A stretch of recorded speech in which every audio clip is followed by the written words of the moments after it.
Greetings and salutations, viewers and listeners. Welcome to episode 119 of Word Ninjas Live. We are coming to you at the end of NaNoWriMo to conveniently and timely talk about how to tie up plots and stories and other projects and whatnots, along with some news highlights, some interesting book bundles because Justin needs more books to read, and some highlights over the last week, and all sorts of shiny new things to talk about. But first, maybe we should actually introduce ourselves, say who we are, why we're all here on this weird show for 119 episodes now. I don't know how that happened. Who are you weird people? For some reason, I am still the host. They haven't booted me off. I am Charles. I'm still leading this thing somehow after 119 episodes. Not for long. I don't think you're supposed to tell that part out loud. I'm going to usurp the whole thing next year. Hey, who else is joining me on this weird show of weirdness?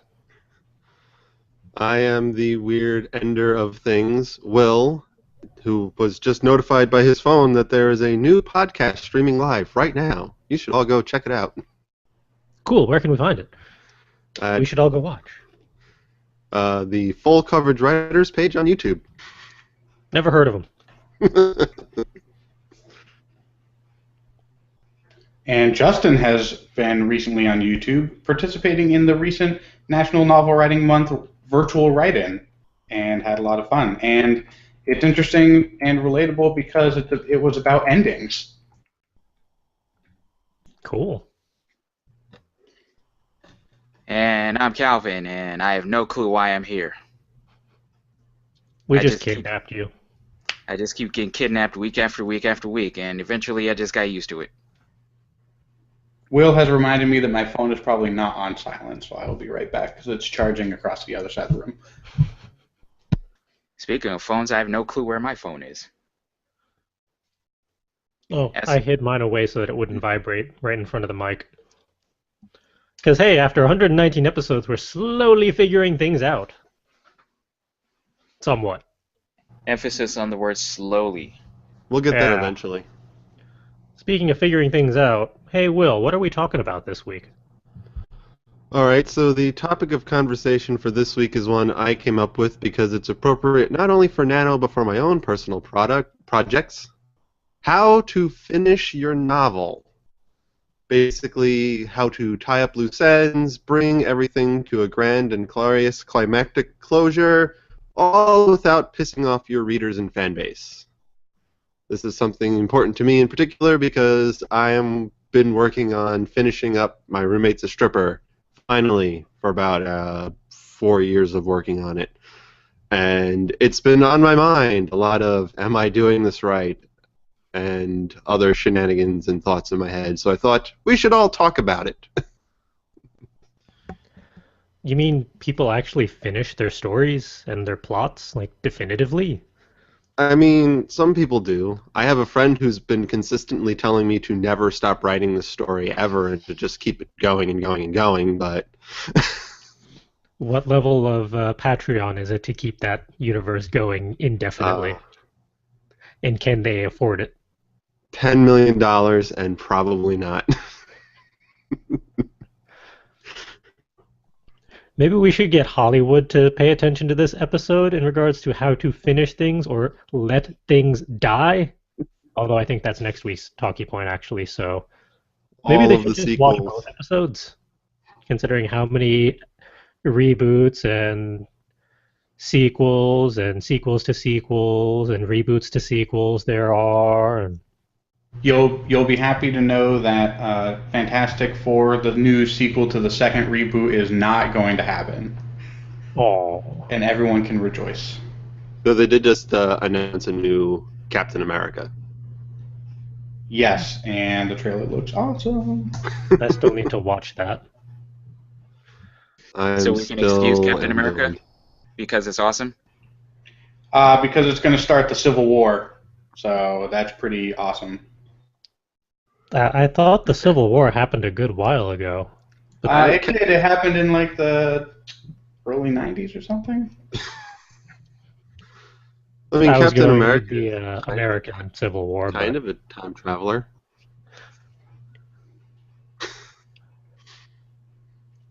Anyway, finishing your story. I will admit, getting to the final chapter and working on it has been really oddly surreal for me. I guess I've been working on it so long, a part of me thought this will never end, and I am going to be cursed with writing this story about these characters for all eternity. But I'm finally making myself conclude the story mostly how I envisioned concluding it when I started writing it and said, this should be a long story. Because at first it was just a bunch of random notes in a notebook written during a boring class in college. So a lot of the questions I've been dealing with is, have I tied up all the loose ends that I intend to? Because sometimes a couple loose ends are okay. Sometimes. Have I come full circle and gotten the ending that I want in a timely, well-paced manner? Not just about getting to the end, but making sure it doesn't feel rushed at the end, which is hard for me to tell. I usually sometimes need third-party support on that one. And will my readers be satisfied with this ending? Those are basically the three questions that I've had in my head, as well as the realization that I've always complained about starting things as difficult, ending things is just as difficult. So it's been interesting. I think I've managed to keep track of things, considering I technically pantsed this entire novel, at least for 2/3 of it, before I was like, planning is a thing. I don't know. I'm just partly hoping. I'm writing the ending I plan to write. I did keep notes about how I wanted it to end, so I've been playing off of those, thankfully, and I think it's pretty good. It's really long. It's a lot longer than most of my other chapters, but I guess if you're going to go out big. surprised no one inserted innuendo. It's usually my job, but I can't make innuendo on my own commentary. I mean, you could. That's so passé. Insert it in post.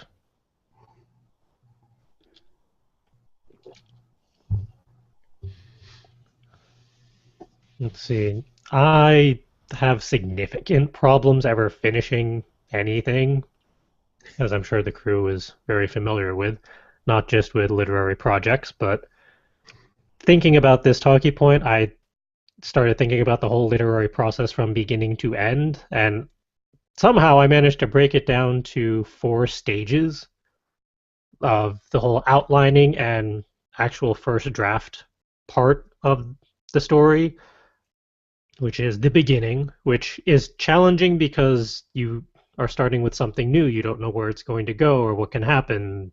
There's a lot of unknowns. Then there's the whole editing and proofing stage where you've gotten the first draft down, and now it's just time to start cleaning it up, making it what you want it to be, figuring out what doesn't work, what needs to be added.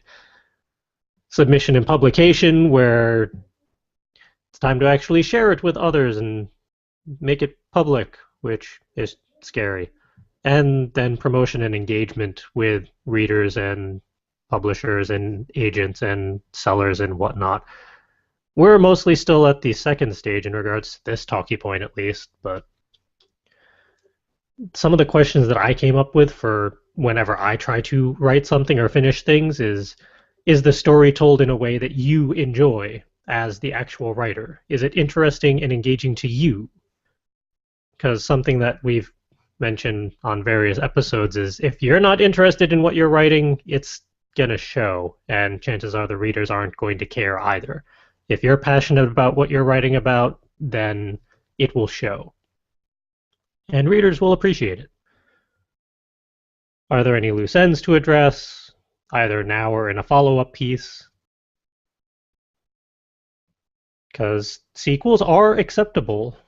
New storylines are allowed. But if you're making loose ends just for the sake of loose ends, then it gets a bit silly, I feel like. And I keep switching back and forth, and then I lose my spot. what was the other one? Why did you start your story in the first place? What sparked your muse originally?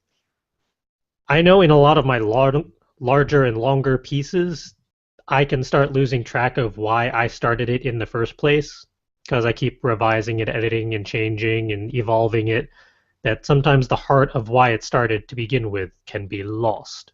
And it's nice when you're at the end to go back to that original spark to see either how far it's evolved since then, or is it still more or less on the mark of what you wanted it to be. If it is far off the mark because it's changed so much, it might be worth looking at it as, is that okay? Does it still work as is, or do you want to bring some of the original heart back into it? And then the side question to that was, have you accomplished what you set out to do? I mainly added that because most of the writing I've been doing lately are blog posts for work, where they're 400, 500 words, not quite nano length, but still pretty far ahead of National Paragraph Month or whatever that was. I've written more than enough paragraphs for the month to hit that goal, so yay on that. But normally I have a concept or topic that I want to focus on for 500 words. Excuse me. It's good to go back after I've drafted it and think it's good to go to make sure, did I actually hit that point?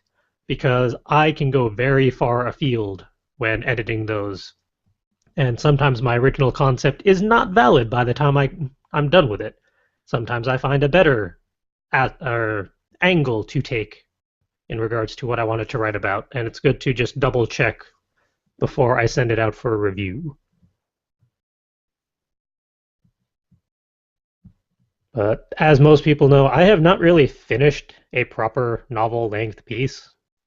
I have multiple attempts on various ones, mainly slash and burn with like 13 different drafts and various levels of how far I got. You're going to be able to write the compendium for that series before you even finish writing the actual novel proper. I already have the whole story Bible, pretty much, with all the technology and locations and whatnot, mainly because of Calvin, who is a bad influence. That's what happens when we live together for 3 years. CJ, when you're writing something for work, when I write something for work, the closer I get to the end, the longer it takes me to do, even though it's not like it takes any more or less creative energy than the rest of it. In fact, it's usually all laid out. I just have to actually sit down and do it. Like, are you stuck in a time dilation loop or something that it's taking longer? It feels that way. And this is kind of the same thing for a lot of projects. When I get a new project, I start really strong, and then as my interest in the project wavers, I get less and less interested in continuing it until it's almost done, and then I really don't want to finish it at all. So I don't know if you have a similar issue, or if you can pound through your... It depends on the project. Sometimes I do have that same problem where as I get closer to the end, it becomes a lot harder to just power through and finish. I'll be sitting at my desk thinking, if I just took 1 more hour, this thing would be done. But instead I'm going to drag it out for the entire 8-hour day while being distracted by the internet or whatever.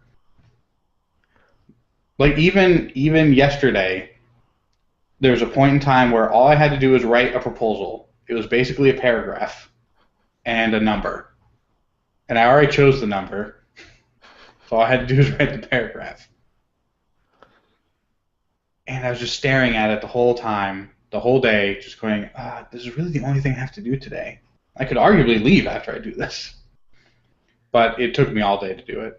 I did do other work-related things. I wasn't just sitting around doing nothing. But that one proposal, I was like, it's just a paragraph. And then I could be done, send it out. Company makes money, everyone's happy.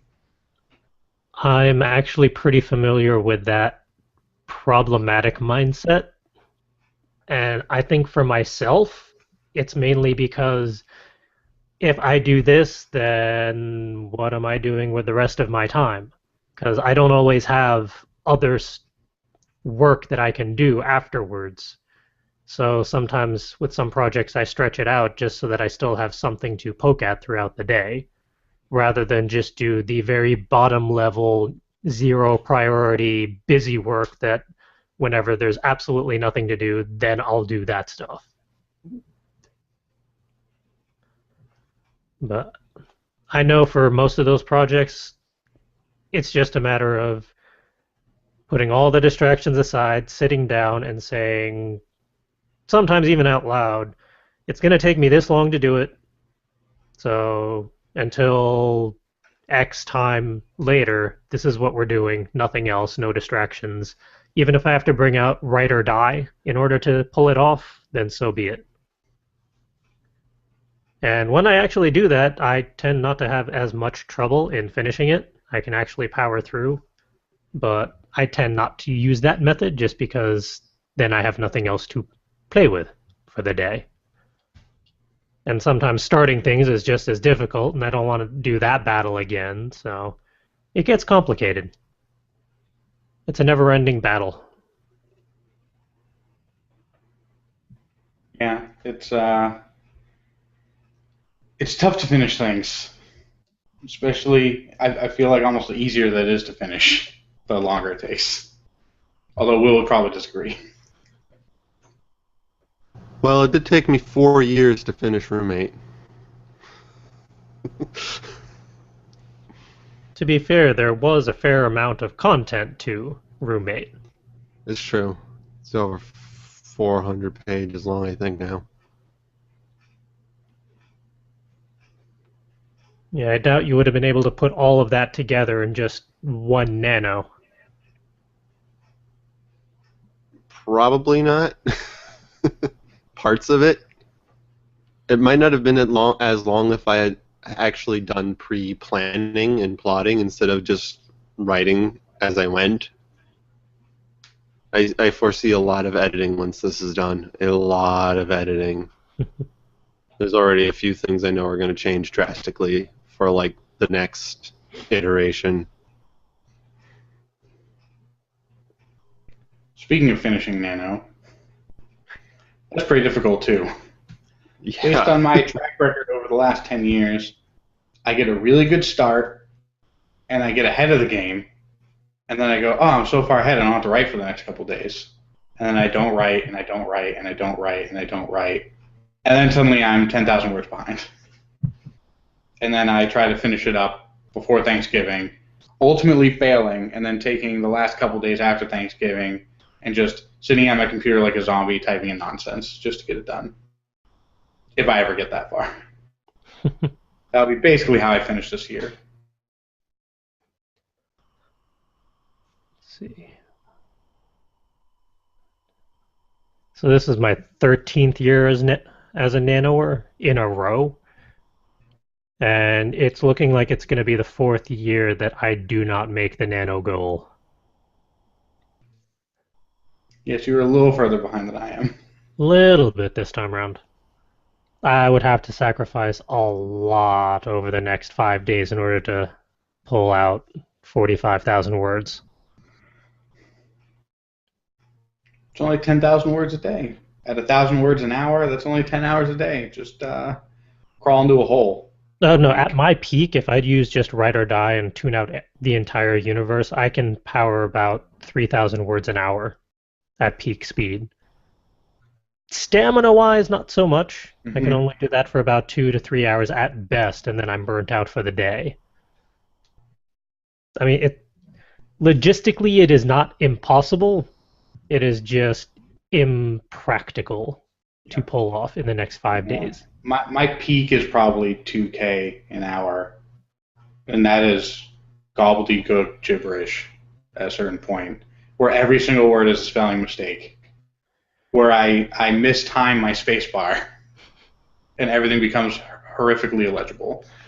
Yeah, those 45,000 words would not be good words, No. and it would not do the story justice. I'm not sure they would even be words. I might spell one word correctly out of the entire set an hour. course, now that means that I'll have lost 4 nanos and won 9 nanos. So next year could be a pretty big deal. I kind of want to wrap up with 10 wins if I'm that close. It's just not going to be this year.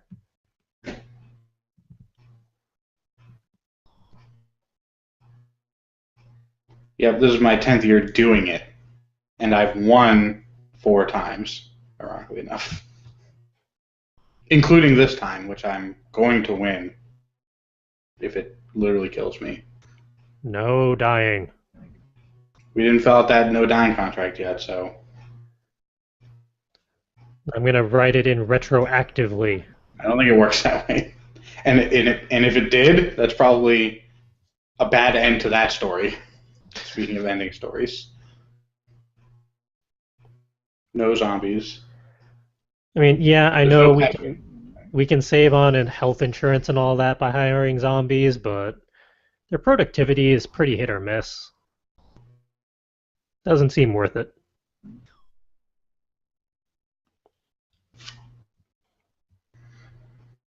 For non-book things and finishing, tying of loose ends, is that the topic for next week before I talk too much on that? Or is that just projects in general next week? I already forgot. This is great pod. The listeners are loving every minute of this. And I'm sure Will is going to have a fun time editing all that.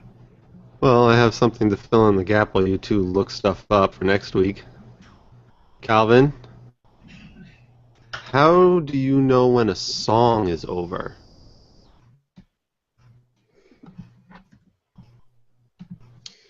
Well, for me, like,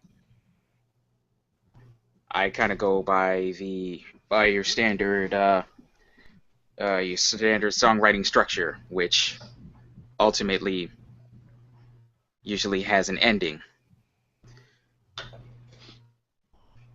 Trying to think about this one. What if you just keep adding more and more melody to it until it's a cacophony of piano tinks and you can no longer hear any backing track whatsoever? Actually, That would basically... oh, go ahead. excuse me. A good example would be something for a soundtrack for like a video game where music has to be able to repeat, but those songs sometimes do have an end. But they could also theoretically go on forever. Well, songs like that, you kind of put together, you kind of figure out where the loop point is. You can put together a basic enough melody that can repeat without pissing people off after 10 minutes. A good video game trick is for every repeat section, just do it at a different octave and alternate your octaves. They do that a lot. Especially for like arcadey type games. Like Tetris comes to mind. That thing is repeated ad nauseum at different octaves to try to make you think that it's a different movement of the song, but it's not. It's exactly the same. So next week's topic is how do you put a project down and walk away? So that being said, finishing up things that are not writing related, like music, for example.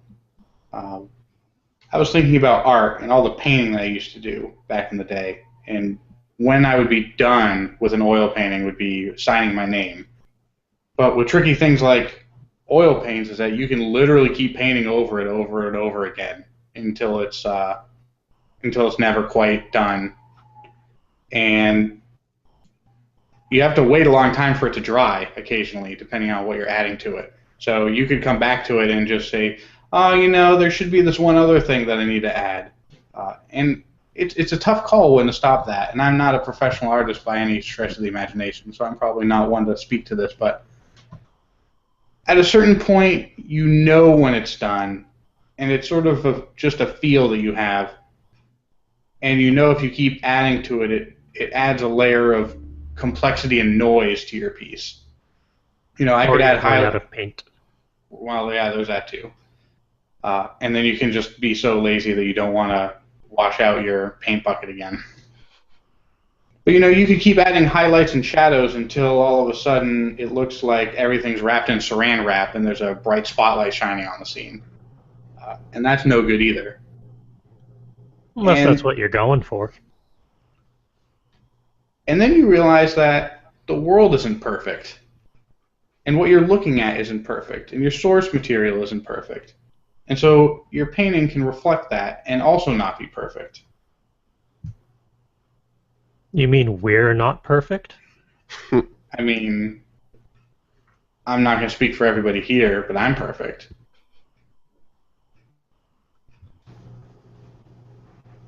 Looks like I'm the only one. That's fine. I'll take that burden to my grave. You can have it. No, if I was perfect, I'd have no room for improvement. That'd be pretty lame. Would make for a relatively boring life. Well, what you just said did kind of make me think about a good way to tell if you're done with your creative endeavor, pretty much with anything, art, story, music. If you've conveyed the story and emotions that you intended to create, and you have all the details that you want and need included in the piece, then perhaps you are done. Yeah, you don't have to add superfluous detail to anything just to fill in, space. Mm. Unless you're during nano and finishing for word count. Right, in which case I'd argue that might not be a piece of art.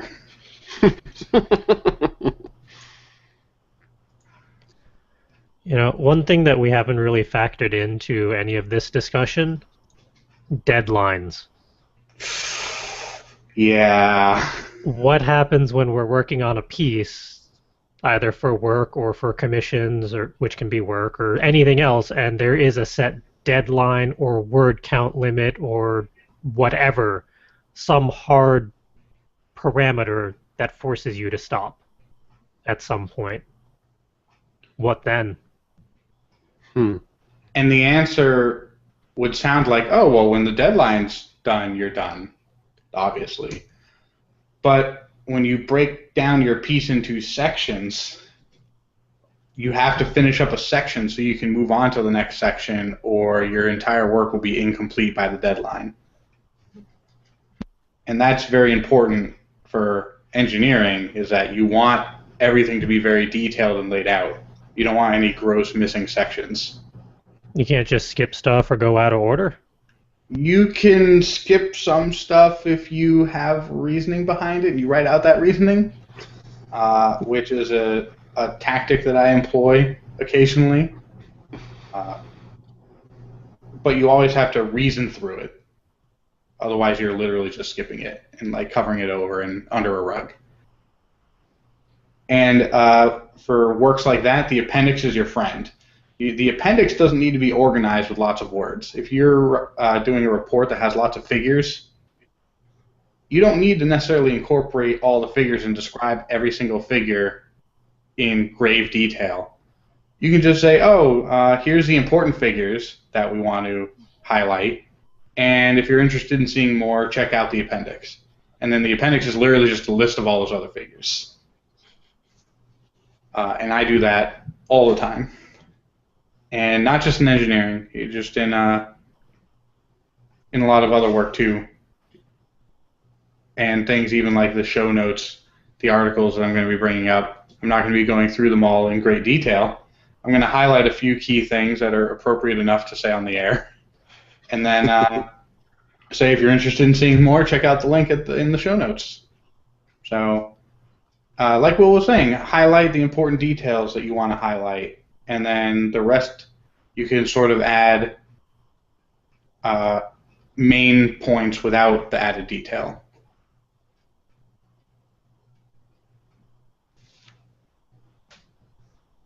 I'm kind of curious in regards to some of Calvin's work for OTP manga, because I know there were some deadlines for that.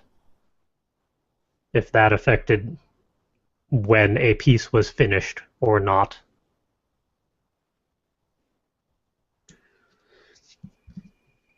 To a certain extent, but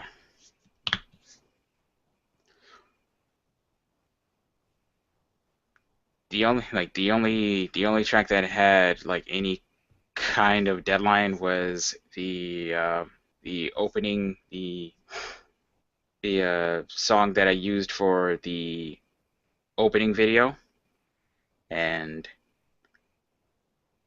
that one was kind of jarring because I had to write that one over. I'd had a song already, and I had to do it again. Like basically start from scratch, and I was really frustrated about it until another idea came, and I was able to fortunately chug along with that idea easily enough. But I don't know, I got kind of lucky on that one. With all the other tracks, I've been fortunate enough to have been able to take my time, and they've been like strong enough ideas that I've been able to coast through those and finish them relatively quick. So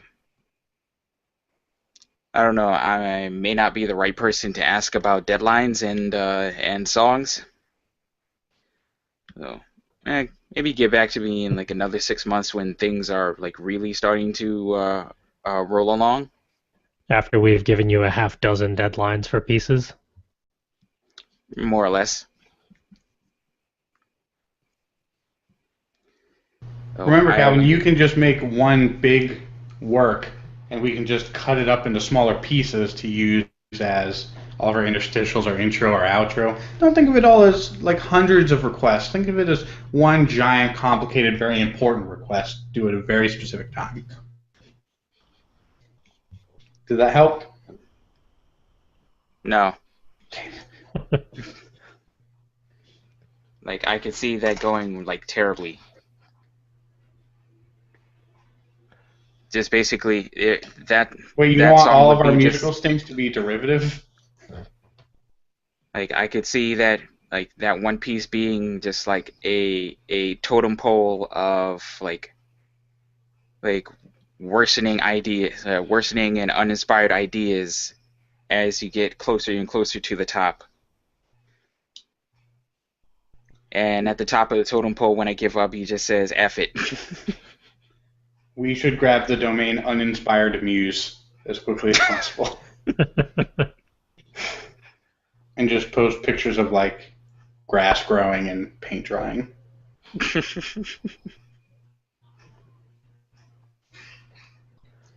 You never know, they might be a niche for that. Probably is. The only musical request I would ever place down is if we're going to use a track that loops, for the love of all that's holy and unholy, don't cut a chord mid-chord for the loop. Who would do that? What horrible person would think that that would be a good idea? You'll find out on next week's episode of Game Break, Oh my. where it happens like 12 times because this one piece just keeps looping and cutting off like mid-chord. You can't not notice it. And it's a shame because it's a really good piece otherwise. Oh, that just sounds like bad game programming. Yeah. I'm hoping it was just a poor glitch and it wasn't intentional or anything. But we can talk silly game music another time. I was going to say, speaking of finishing things, how about finishing the segment? You know when a talkie point is done. When we've derailed our derailments. You know, at this point, after our 119 episodes, that sounds about right. Well, all right. So, all aboard the highlights reel. All aboard the highlights reel. And if any of you out there have any advice or information or experience about finishing your own piece, please feel free to include it in the comments below. Assuming they are activated.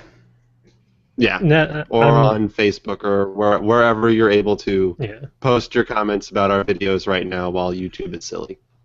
I'm 99% sure that it's because we're doing Hangouts on air versus YouTube live streaming. The whole comment system is still borked, so live commenting is still down. All right. So, well, if you watch this video, whenever you watch it in the future, or listen to it in the future, leave the comments there on Facebook or wherever. We'll see them. We'll see them. Yeah, Facebook, Tumblr, fcwriters.com, all the good places. All right, onwards to the highlight reel, where It's going to be awkward. we get to talk about things. Yes, things. Yeah, so I found this link. I believe both of these links I got ultimately from Reddit, from our books, probably, both of them. And the first one is interesting. It's the Bad Sex Award 2015, the contenders in quotes. And what it is it's basically a list of really bad sex scenes. And I mean really bad. Like, not like cheesy bad, like actually bad. And you can find the link in the show notes. It's extremely not safe for work. And I'm only going to read one of them because it doesn't use the C word over and over again. The one that I'm thinking about is Fear of Dying by Erica Jong. And wow. You know, I had spent several hours years writing many erotic scenes, and I think I've avoided using that C word over 400 pages of story with many sex scenes, and I don't think I ever used it once. And it's used in a sentence that's supposed to be, like, beautiful, sort of, but no. Yeah. No. It didn't work. This person doesn't understand that. Also, you shouldn't be using medical terms. So this is my first time actually reading any of these, and my reaction is, what the crap? Yeah. Which one are you reading? Are you reading Fear of Dying? That's one I'm not going to read on the air. When I will read on the air is the one right after that. Oh, God. Oh, not that one. Yep. Oh. It's called Fates and Furries by Lauren Groff. Furies. Furies? Oh, thank God. Furries has 2 R's. Furries. Yeah. Oh, okay. Believe me, I know. Fates and Furies. My apologies. Although a slash fic of this could be Fates and Furries. And you wouldn't have to change much. Especially, well, we'll get to it. Gallons. That's all I'll say for now. Okay. So, people laughing may have to mute their mics. The party was loud. She pulled him back on the sandy tar paper, and he was looking up at her, face in the glow. And she lifted her skirt and moved the crotch of her underwear aside. And Lotto, who was always ready, who was ready at the most abstract imaginings of a girl, footprints of a sandpiper like a crotch, gallons of milk-evoking boobs, was not ready at this oh-so-abrupt beginning. It didn't matter. Gwenny shoved him in, though she was dry. He shut his eyes and thought of mangoes, split papayas, fruits, tart, and sweet and dripping with juice, and then it was off, and he groaned and his whole body turned sweet. The end.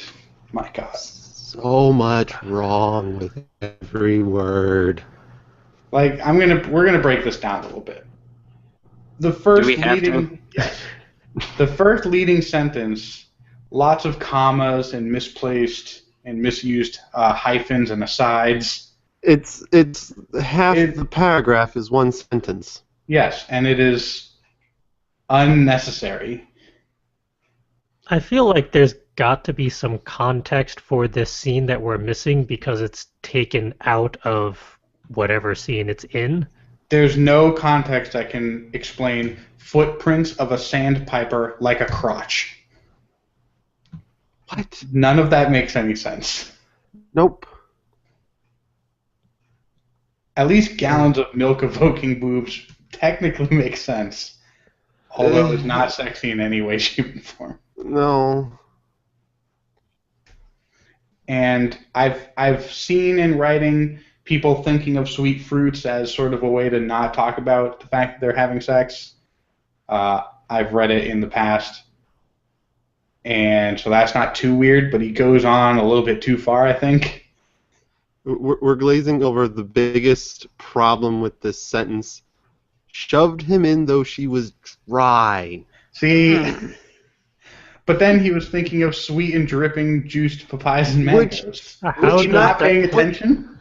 Which would not change the fact that she was dry, which first of all means she's not ready or interested in having sex anyway, period. But if she was, shoved she him would be in, dry. Which means that she's using him for something and not really interested in sex, which means this isn't a sex scene, this is something else. Oh, that's diabolical. I think you might be right. She's playing him. Still doesn't Right. excuse the descriptions and language. That's correct. No. Though, to be fair, there is another paragraph, I forget which one it is, but there's one in here that describes barrel rolling breasts. I think it was Were towards they the top. confused about the term barrel-chested? I don't know, but I tried to envision that in my head, and I just saw the entire woman's body just spinning around to get the barrel rolling breasts. It was the first one. Yeah. Breasts barrel rolled across Ezra's howling mouth. What? What? That Do they not know doesn't what a sound barrel roll is? Full Have- 360-degree rotation? Have they never played Star Fox before? Yeah! Oh, is that what he meant? Do a barrel roll across her howling mouth? Apparently. That's an entirely different game. The pained frenzy of his bulbous salutation. What? Oh, yeah. Just use words. Member. His Yeah. member. Shaft. Length. You only need one word. Maybe two if you want an adjective in there. If you use the Bulbous word is member, I not think you have to sexy. use the word throbbing member, by the way. I don't think you can use the word member by itself. Eh, The literary rule. depends. As long as it's not bulbous. Ugh. I'm curious, how many of these were written for National Paragraph Writing Month?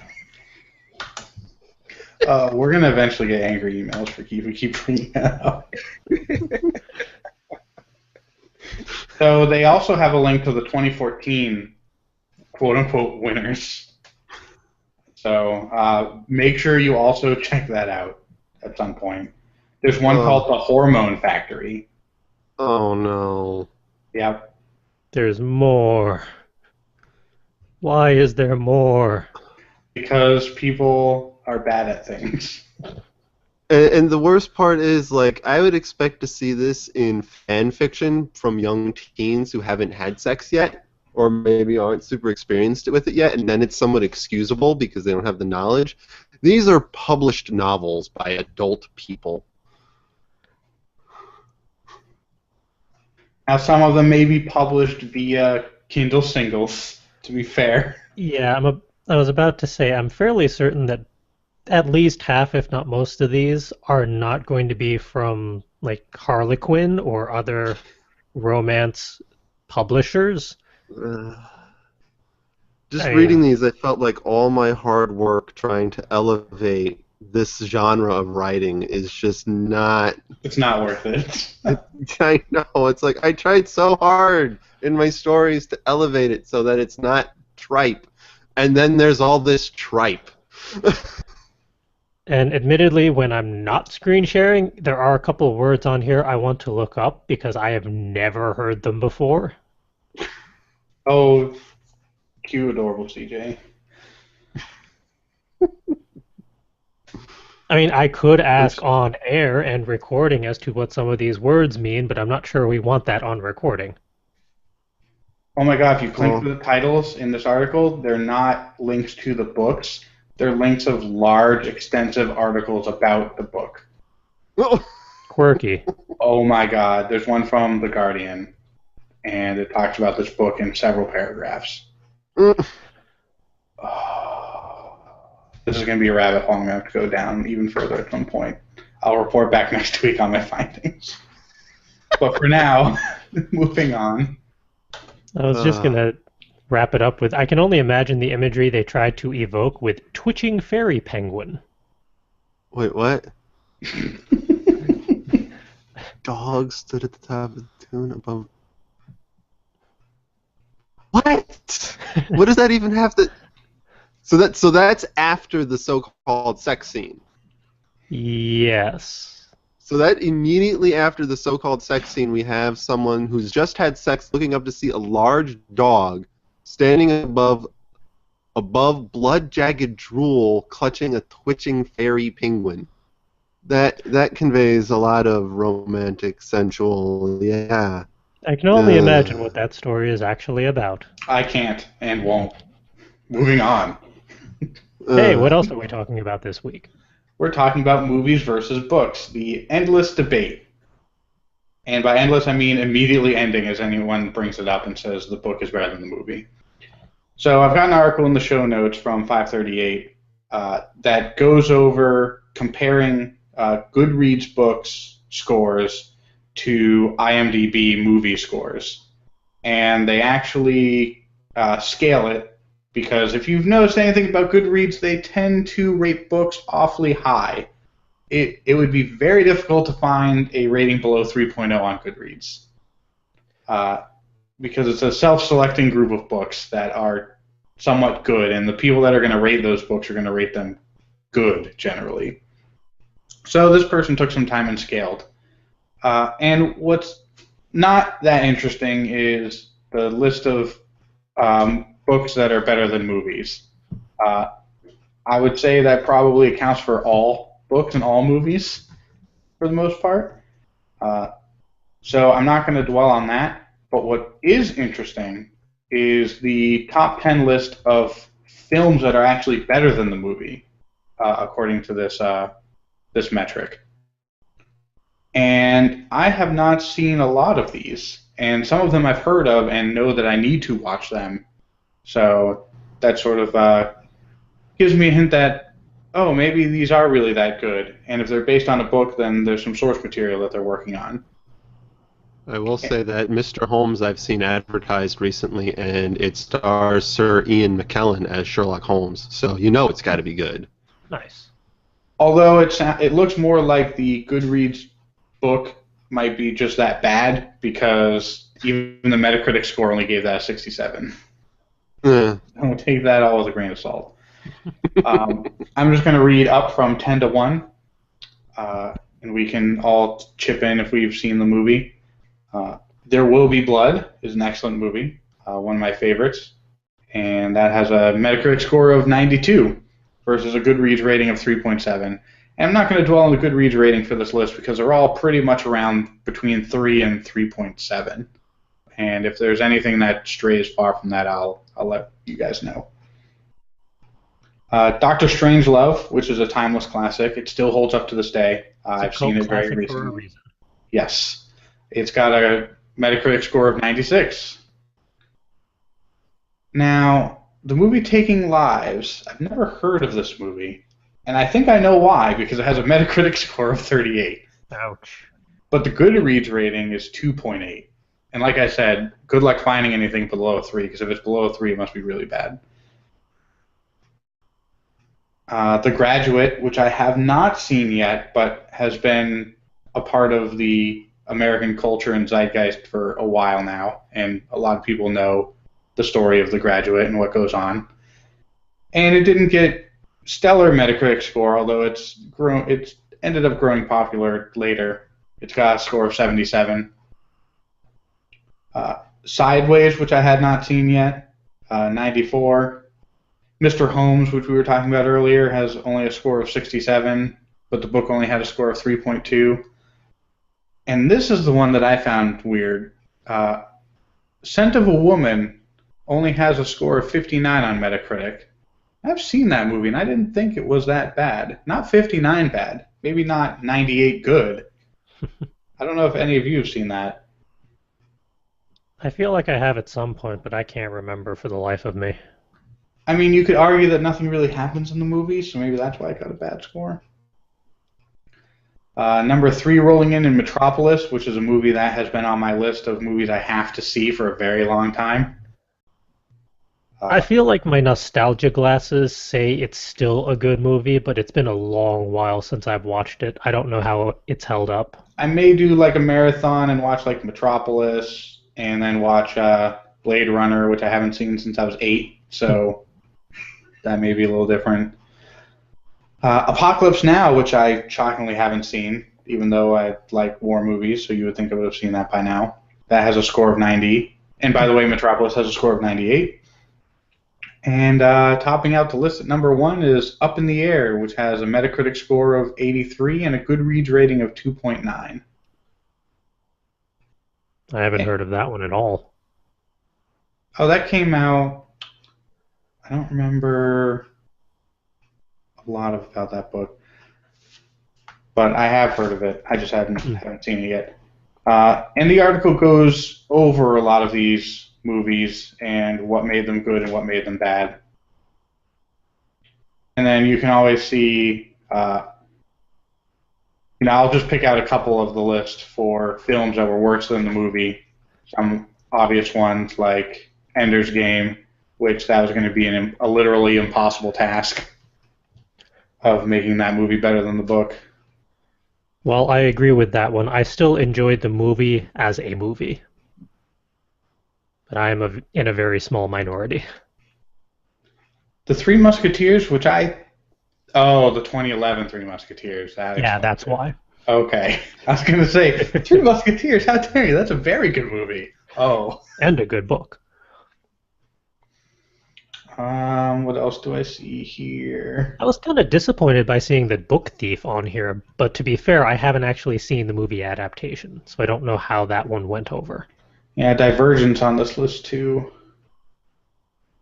I don't know how you can have a Harry Potter and the Deathly Hallows Part 1 be separated out into the two. Of course, Part 1 wasn't going to be good compared to the whole book. Like, no shit. I think that should have been taken off the list and another put in its place. They actually talk about that one and why it's on this list. It's because its Metacritic rating is just pretty good with a 65, but the Goodreads rating is a whopping 4.6. Out of 5, I think. Yeah. But that 4.6 is for the book as a whole, not for just Part 1. Yeah. So that's why it's a little weird. Mm-hmm. Unless it's just the rating of the first half of the book. And then a bunch of other movies no one's ever heard of, for probably good reason. I'm not surprised in the least to see at least a Percy Jackson movie on here, which... Had to put his name on it? Well, because that's the name of the series and all. The series itself is good, and the movie adaptations are understandably not really keeping up with the source material, which explains the score.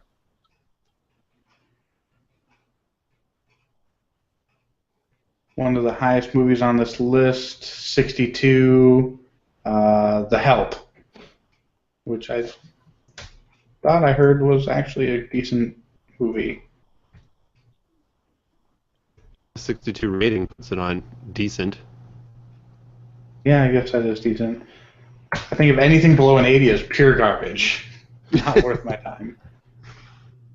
So then obviously Left Behind at a score of 12 has got to be fantastic. I'm sure it's amazing and it's the best. And I also think that the Goodreads score is probably inflated a lot based on the self-selecting audience that books like that tend to generate. Not knocking those people, but they are a self-selecting audience. If that's the movie based off of like the 12-book series from a decade or so ago, then... Yep. But they already did a movie of that. Yes, they did. But this is a different one. Huh. So yeah, not great. Not a great movie. Unfortunate. So yeah, check out the article, and why don't you go read all those books and watch all the movies that are in the top 10 actually good movies. I do want to see Apocalypse Now, and then immediately after watch Heart of Darkness, which is the documentary about making Apocalypse Now. I haven't seen the documentary yet. I keep meaning to.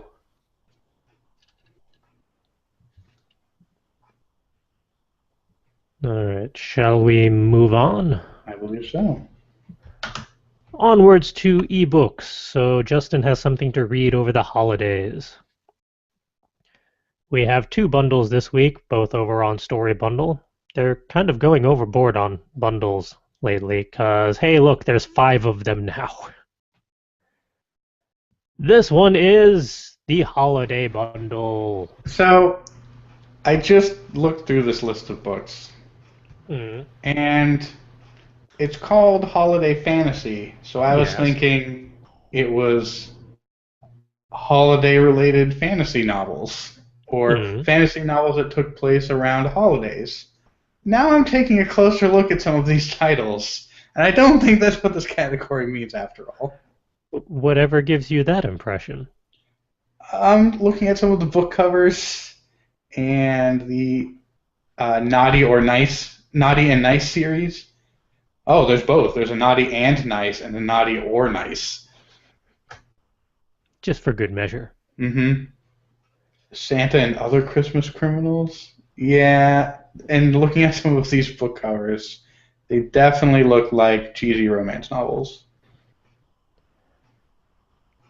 Well, if you're curious about them, they're over on Story Bundle under the holiday tag, and this one just kicked off, so there's still 36 whole days to go check it out.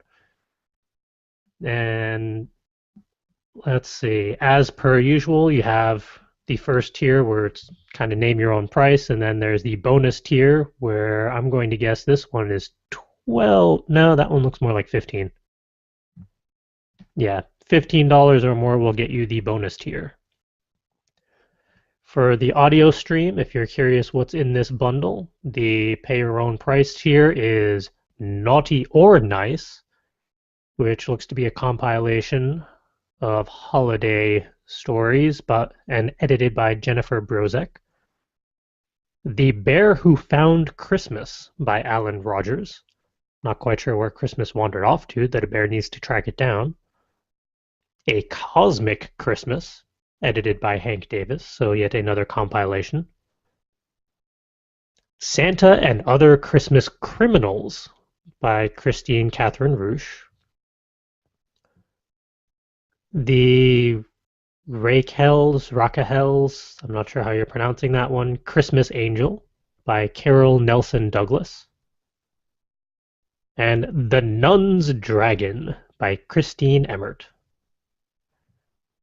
If you're to the $15 tier for the bonus books, you would also get A Circle of Celebrations, Holiday Stories by Jody Lynn Nye, Naughty and Nice by Kevin J. Anderson, A Cosmic Christmas to You, so the sequel compilation, I presume, also edited by Hank Davis, Up on the Rooftop, the Santa series by Christine Grayson, and St. Nicholas and the Dragon by Tracy and Laura Hickman. So if you're in need of some holiday-themed reading material, go over to Story Bundle, check those out.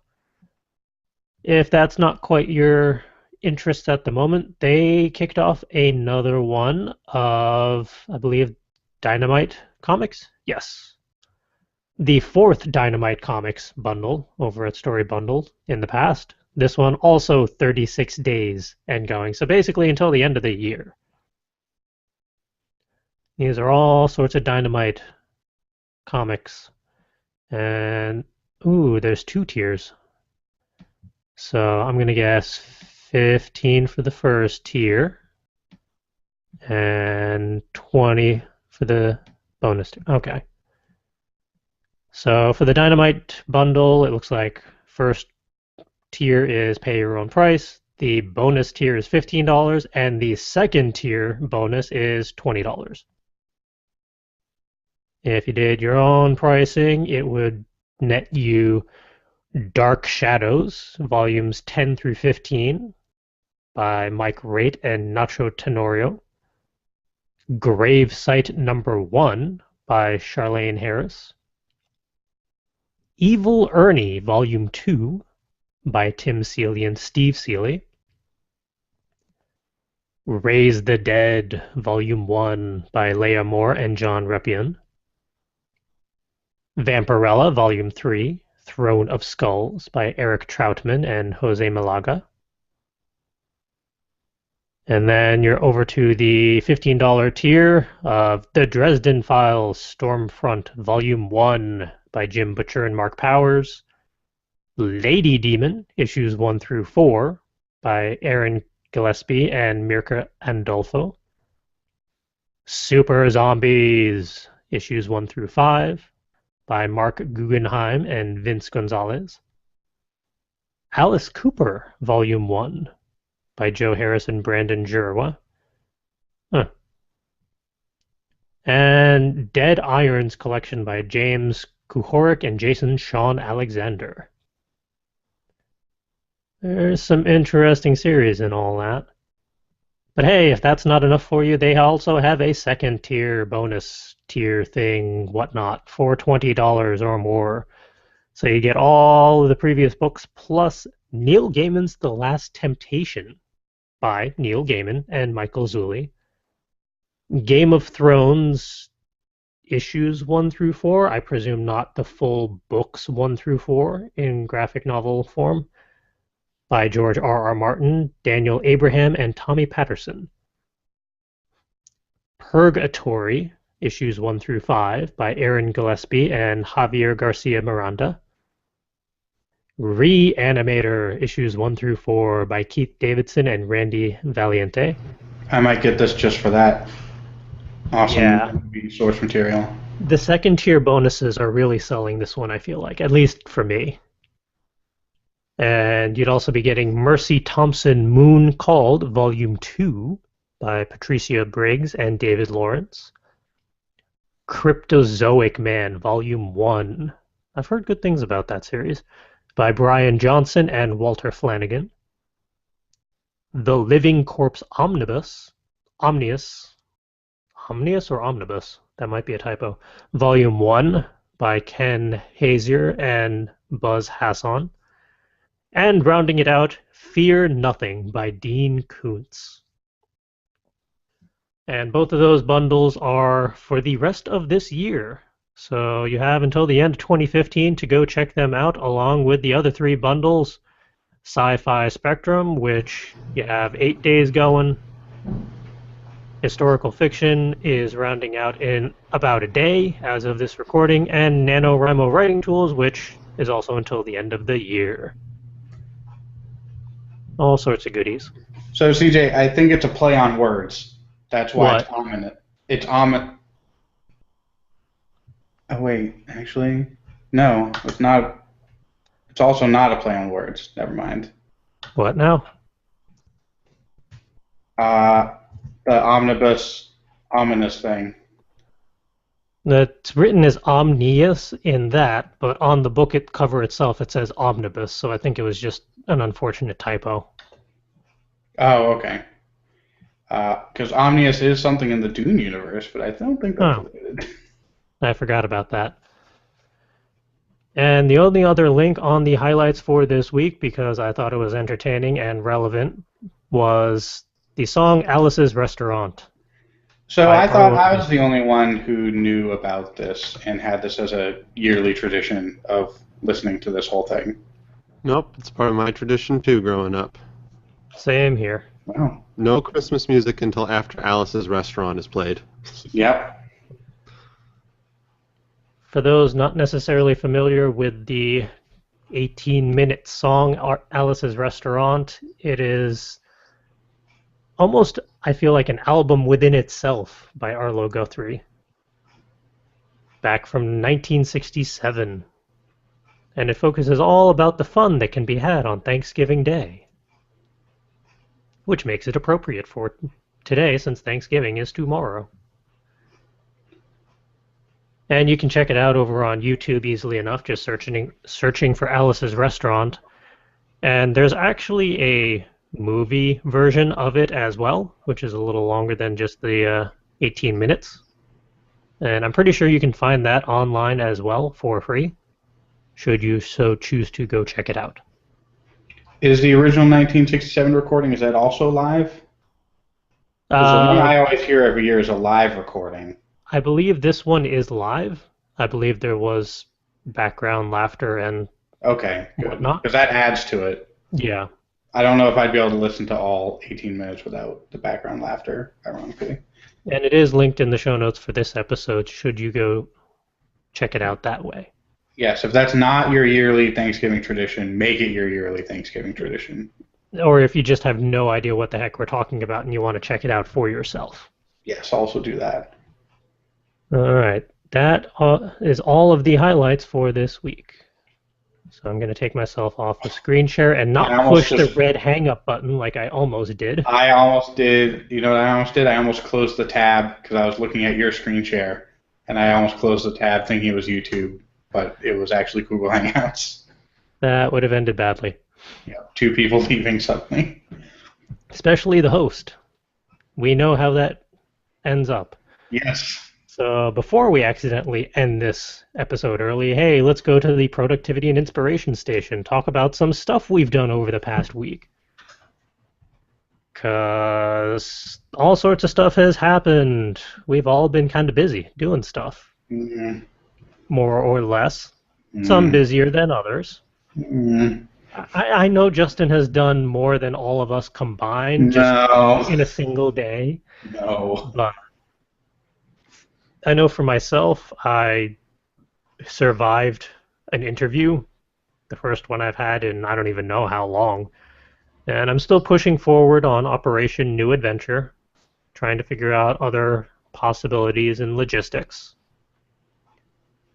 And I'm currently going through a purge of just obsolete stuff. Mainly because I've realized that my PC is hilariously obsolete and literally can't load certain games and programs anymore. So it's really led me to look at some of the stuff that I have in my room and just in my possessions that either are no longer relevant, usable, valid, worth hanging on to, they're just there, stuff like that. I feel like 2016 is going to be a year of changes, so might as well get rid of some of the obsolete things, so I have space for all the new things, like more books. Yeah, and pardon the language and the crassness of what I'm about to say, but I also take time every year to kind of douche everything in my apartment and get rid of all the stuff that I don't want anymore. I read an interesting article about for people who have trouble getting rid of stuff, to look at something, and if it's totally worthless, then obviously throw it away. But if it is totally worthless but has a special place in your heart, then you tell it, "Thank you, I'm glad we had these memories together," and then you throw it in the garbage.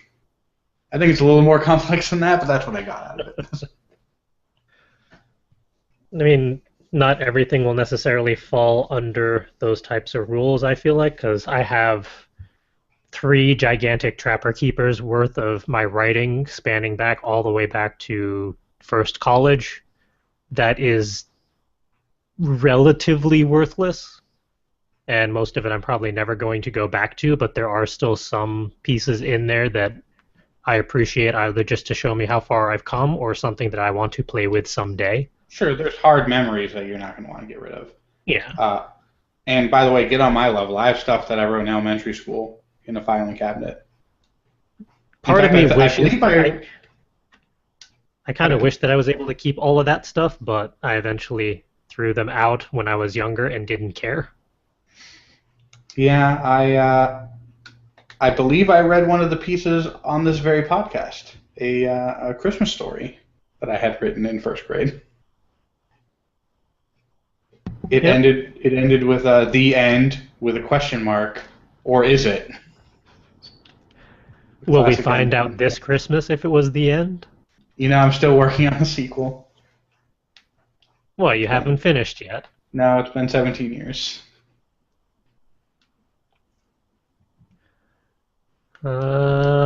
That's really all I had from my end.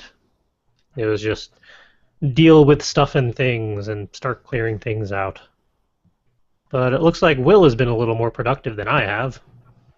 Yeah.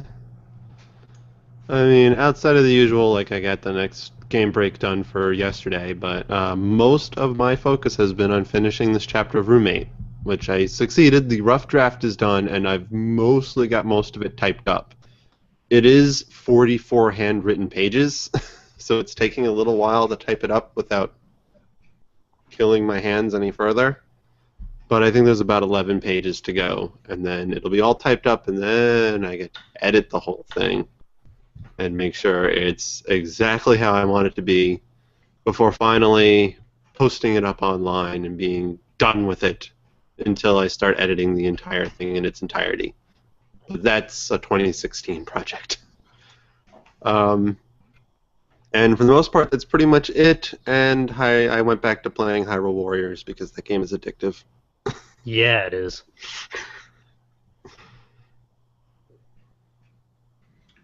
Me, on the other hand, I spend the entire weekend and most of the time spanning between last podcast and this podcast working on my nano novel, and I'm up to a whopping 30K with 5 days left to go.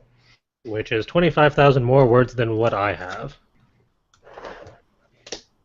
So I took the day off today to work on the novel, and that is how I got to 30K. So I have to write it basically 5,000 words a day for the next 5 days. Not And in infeasible. between that, yeah, it's doable. That's in between Thanksgiving and a wedding that I have to go to on Saturday. So but I don't have to leave until like 3 o'clock, so I have all morning to write on Saturday. So that's not as bad as I thought it was going to be. And that's literally it. That's all I've been doing. I've been more active on Twitter and posting more on that, but that's about it. Nice. And what sort of crazy shenanigans has Calvin been up to? So there's been quite a few interesting things that have been going on as of late. I think I mentioned last week that I had a road test that I was going to be taking, and I was scared as hell to take it. But good news is I passed that road test, so now I have my license. Yay! So that's one less thing to worry about. So that was pretty exciting. Then about maybe roughly 19 hours after I passed the road test, my cousin comes up from Maryland with a shiny blue car hitched behind his truck that has my name on it. Well, not quite yet. We're still waiting to get the title for the car. So that's in the works, but we took it to the mechanic, got it straightened out, got a new fuel pump module that it desperately needed so it would stop leaking fuel. And now it's all shiny and fancy and up and running, and God, that thing is nice. And I cannot wait to get the title so I can get it registered and inspected and fixed up and get all the recalls handled and have it ready for the road. Nice. So that was like the pinnacle of this past week. Other things not related to driving that I've been up to this week. I've been working on a new track for Infinity's Light, so that's exciting. I've been kind of floundering for ideas for that series, but me and Richie got together, put our heads together, threw some ideas at one another, and now I got something going, and I'm pretty excited about it. There's nothing too crazy, something actually devoid of a string section for once. So I'm excited about that one. Nice. In music-related happenings, I completed a track that I tentatively plan to use for Inspire the Muse-related endeavors, and I believe you guys got a chance to hear that one. Mm-hmm. I know Justin gave it the full SoundCloud comment treatment. Yes, I did. I filled in every space on the virtual SoundCloud comment tree. And I actually did appreciate that because feedback of that level is for tracks is very rare for me. So that kind of feedback, I definitely did appreciate that. So thank you. And it was all earnest. And That makes it even uncensored. That too. I wasn't talking about that opening part, but yes.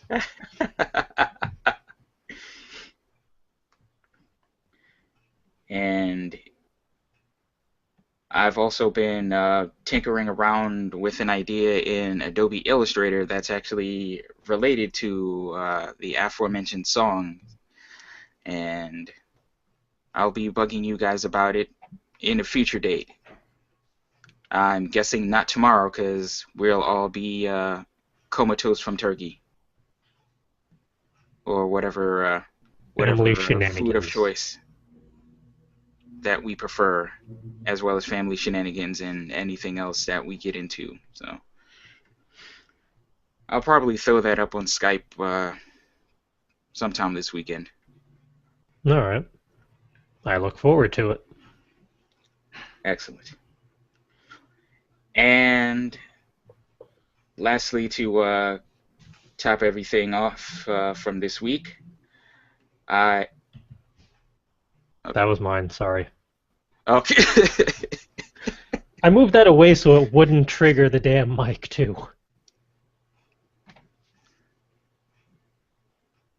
I need to check out the replay of this podcast to see like how much of a squirrel reaction I actually made when I heard that. Impressive enough that I had to comment.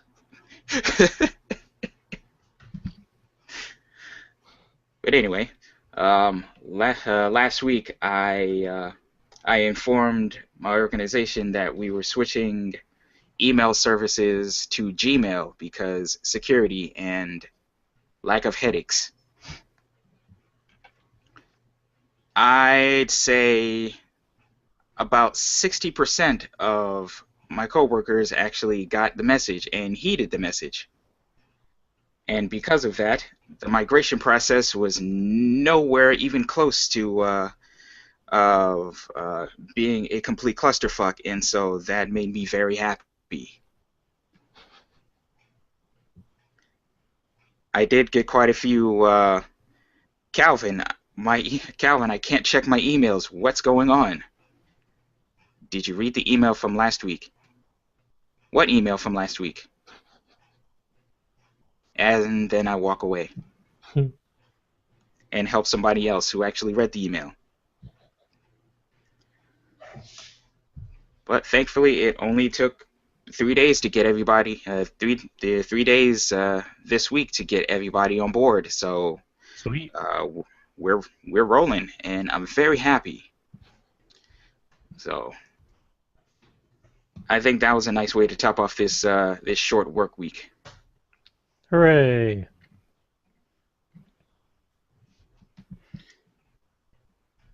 And that does it for me. Very, very action-packed week for me.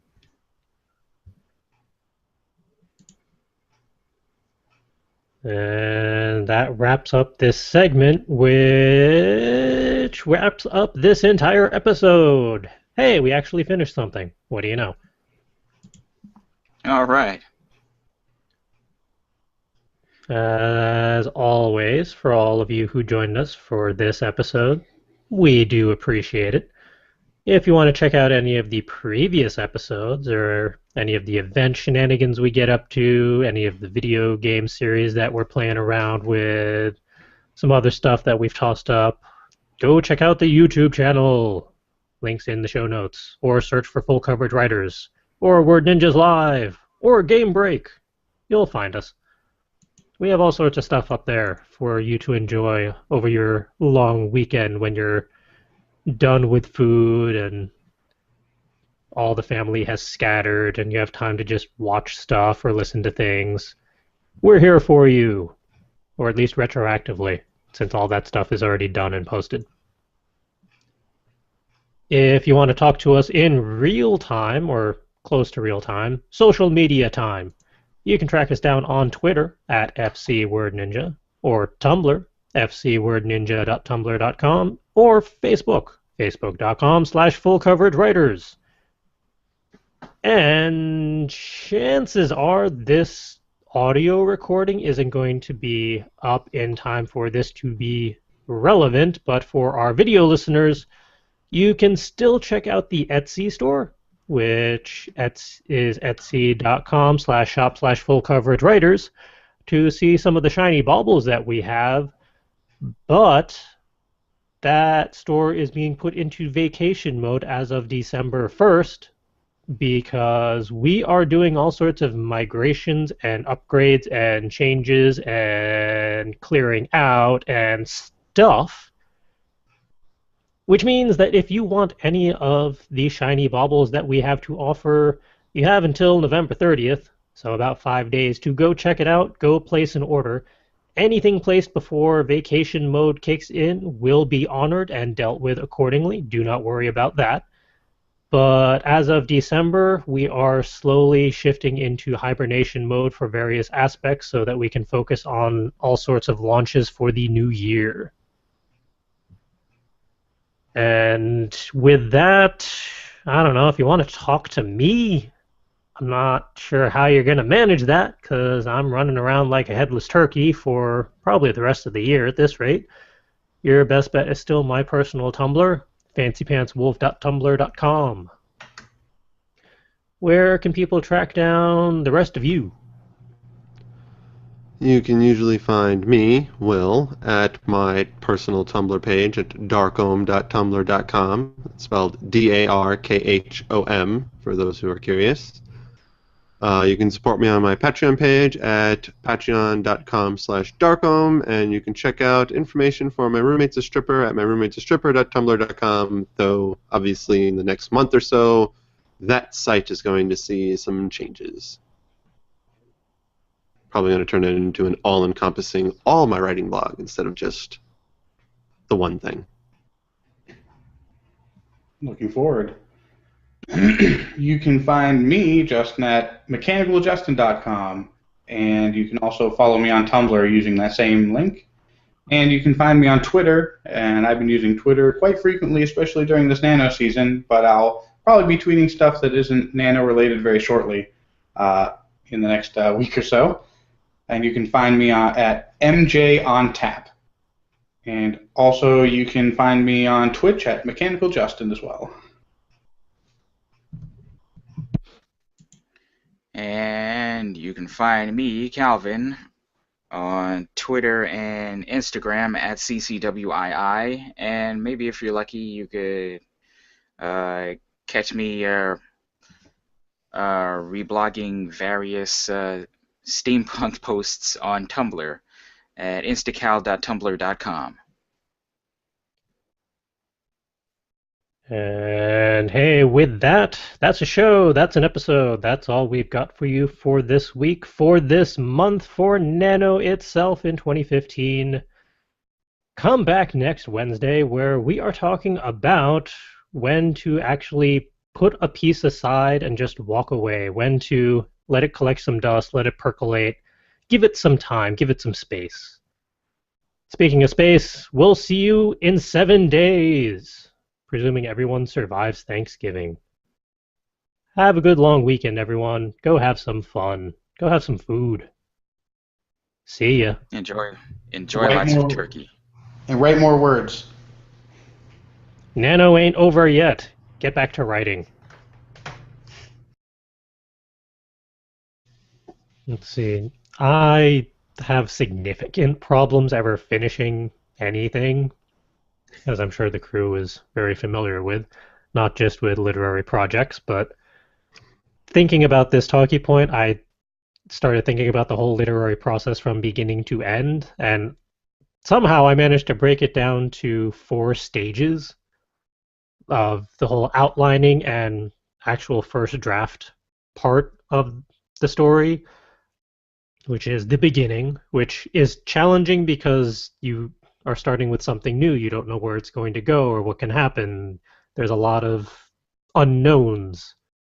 Then there's the whole editing and proofing stage where you've gotten the first draft down, and now it's just time to start cleaning it up, making it what you want it to be, figuring out what doesn't work, what needs to be added. Submission and publication, where it's time to actually share it with others and make it public, which is scary. And then promotion and engagement with readers and publishers and agents and sellers and whatnot. We're mostly still at the second stage in regards to this talkie point, at least, but some of the questions that I came up with for whenever I try to write something or finish things is the story told in a way that you enjoy as the actual writer? Is it interesting and engaging to you? Because something that we've mentioned on various episodes is if you're not interested in what you're writing, it's going to show, and chances are the readers aren't going to care either. If you're passionate about what you're writing about, then it will show. And readers will appreciate it. Are there any loose ends to address, either now or in a follow-up piece? Because sequels are acceptable. New storylines are allowed. But if you're making loose ends just for the sake of loose ends, then it gets a bit silly, I feel like. And I keep switching back and forth, and then I lose my spot. What was the other one? Why did you start your story in the first place? What sparked your muse originally? I know in a lot of my larger and longer pieces, I can start losing track of why I started it in the first place, because I keep revising and editing and changing and evolving. Anyway, finishing your story. I will admit, getting to the final chapter and working on it has been really oddly surreal for me. I guess I've been working on it so long, a part of me thought this will never end, and I am going to be cursed with writing this story about these characters for all eternity. But I'm finally making myself conclude the story, mostly how I envisioned concluding it when I started writing it and said, this should be a long story. Because at first it was just a bunch of random notes in a notebook written during a boring class in college. So a lot of the questions I've been dealing with is, have I tied up all the loose ends that I intend to? Because sometimes a couple loose ends are okay. Sometimes. Have I come full circle and gotten the ending that I want in a timely, well-paced manner? Not just about getting to the end, but making sure it doesn't feel rushed at the end, which is hard for me to tell. And usually sometimes need third-party support on that one. And will my readers be satisfied with this ending? Those are basically the 3 questions that I've had in my head, as well as the realization that I've always complained about starting things is difficult, ending things is just as difficult. So it's been interesting. I think I've managed to keep track of things, considering I technically pantsed this entire novel, at least for 2/3 of it, before I was like, planning is a thing. I don't know. I'm just partly hoping. I'm writing the ending I plan to write. I did keep notes about how I wanted it to end. So I've been playing off of those, thankfully, and I think it's pretty good. It's really long. It's a lot longer than most of my other chapters. But I guess if you're going to go out big. Surprised no one inserted innuendo. It's usually my job, but I can't make innuendo on my own commentary. I mean, you could. That's so passé. Insert it in post.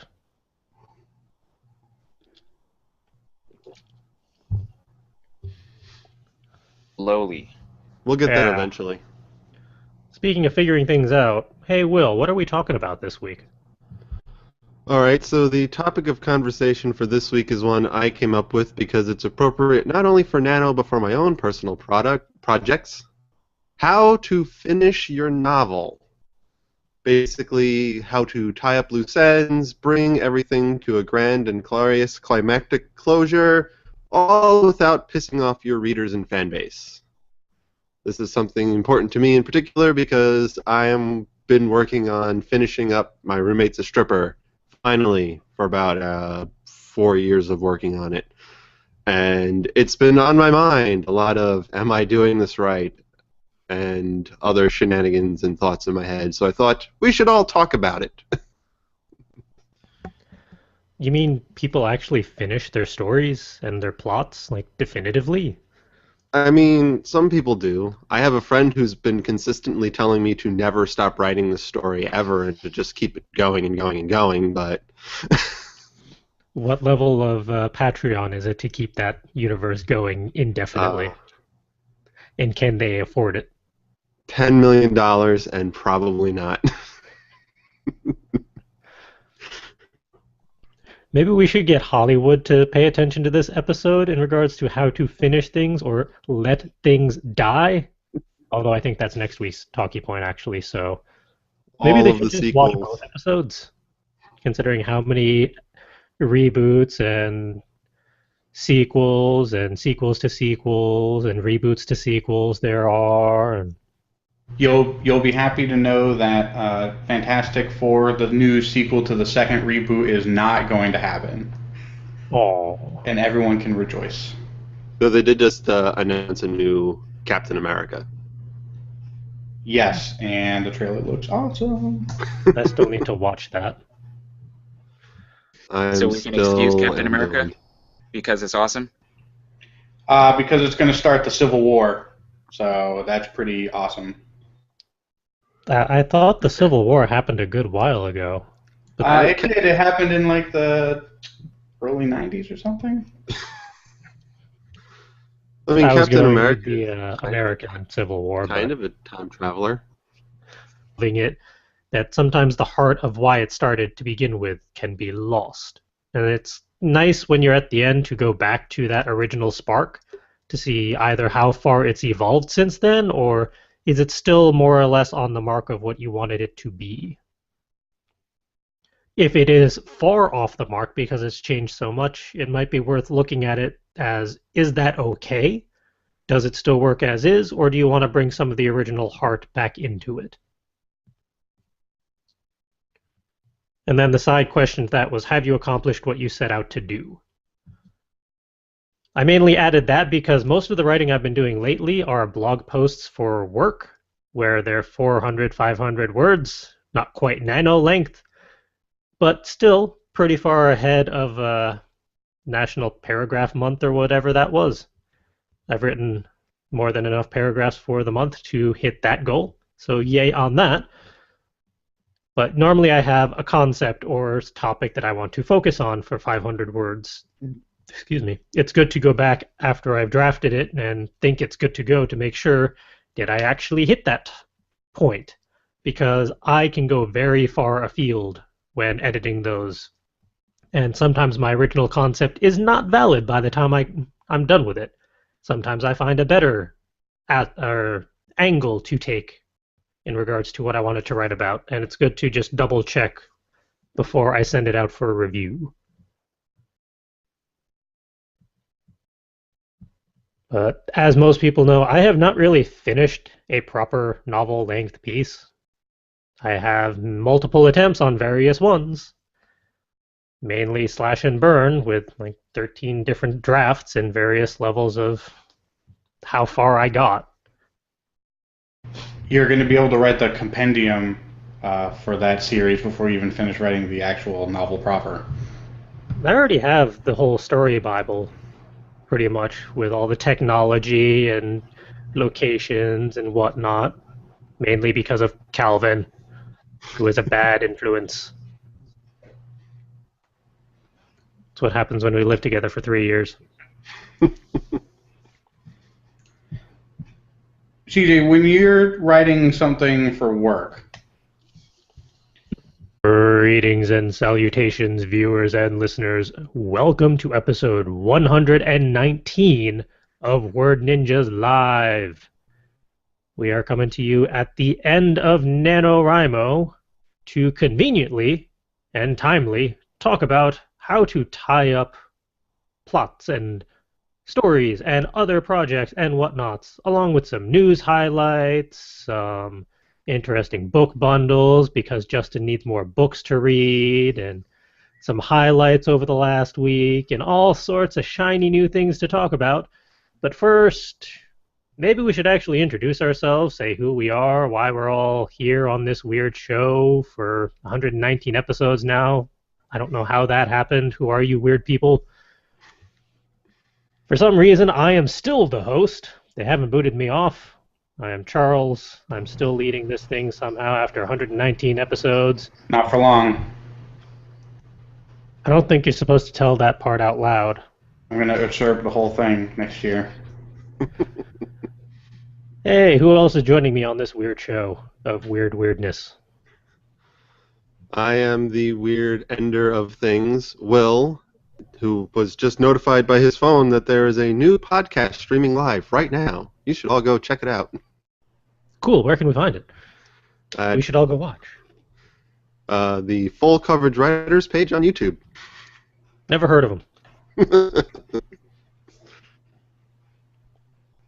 And Justin has been recently on YouTube participating in the recent National Novel Writing Month virtual write-in and had a lot of fun. And it's interesting and relatable because it was about endings. Cool. And I'm Calvin, and I have no clue why I'm here.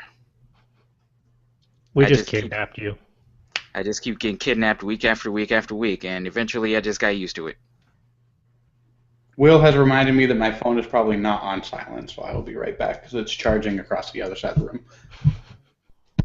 Speaking of phones, I have no clue where my phone is. Oh, Yes. I hid mine away so that it wouldn't vibrate right in front of the mic. Because, hey, after 119 episodes, we're slowly figuring things out. Somewhat. Emphasis on the word